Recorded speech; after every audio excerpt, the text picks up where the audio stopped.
Okay, we're back again for spirituality part 2, and this time we're looking at the outer world.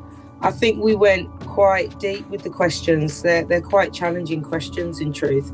So doing the promo, I'm going to do my best to keep it short. I'm not sure I can, but I'm going to try my best to keep my answers limited and save the full detail for the podcast.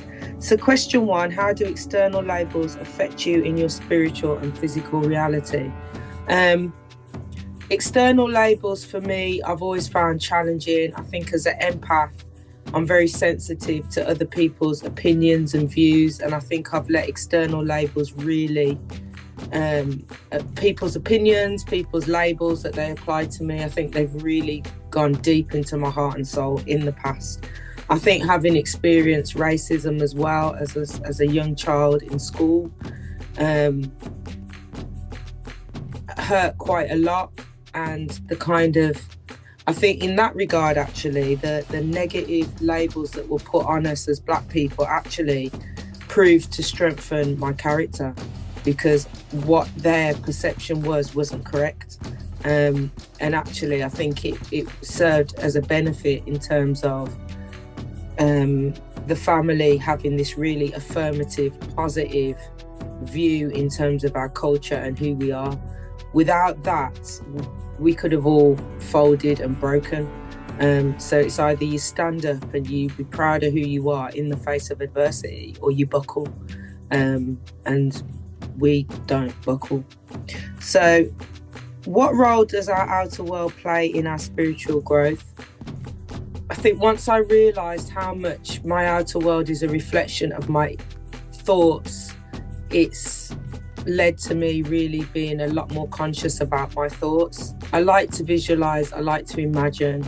I enjoy going into that realm of my mind, and I think the recent reminder of being left-handed and looking into what that means and knowing that I'm right brain dominant has been quite affirming yet again in terms of me realizing or remembering who I am, and that kind of creative side of my brain is very strong and very active.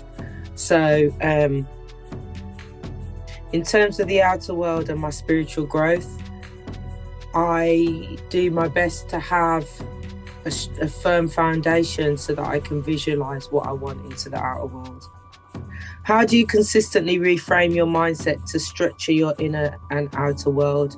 So reframing for me is an act of meditation. It's an act of self-reflection, which is what I've been going through in depth with the recent health circumstances I've had, and the book Aurelia that I'm writing goes into detail about that. But I reframe my reality by reflecting. I think it's necessary to actually know the reality that you're living in order to reframe it.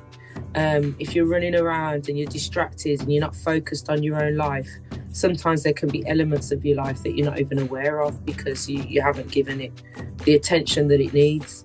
So in order to reframe my mindset, to structure my inner and outer world, I go into reflection mode, meditation mode. That can involve journaling.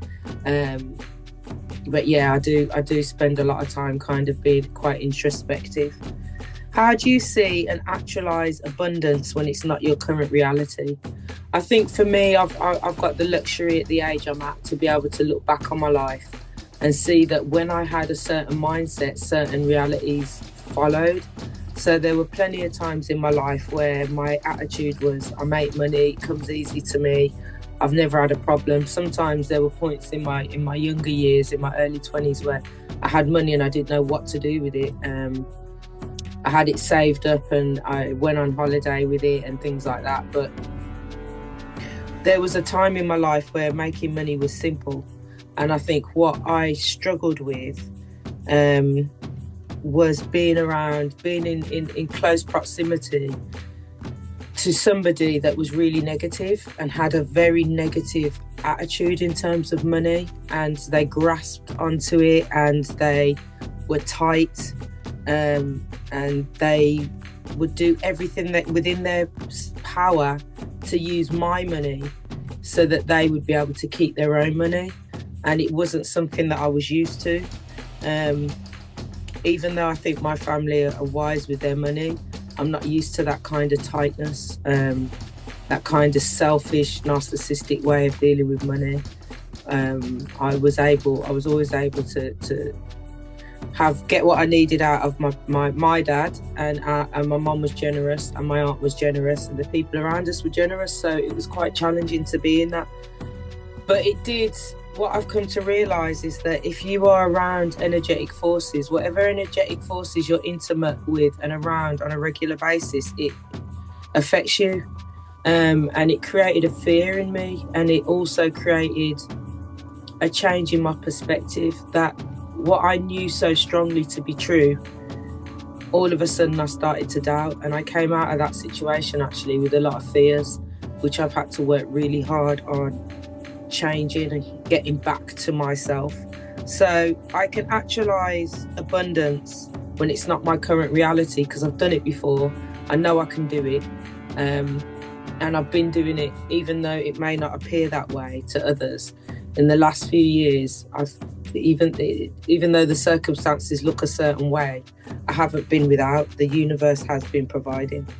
How does the reflection of your spiritual growth show up in your relationships?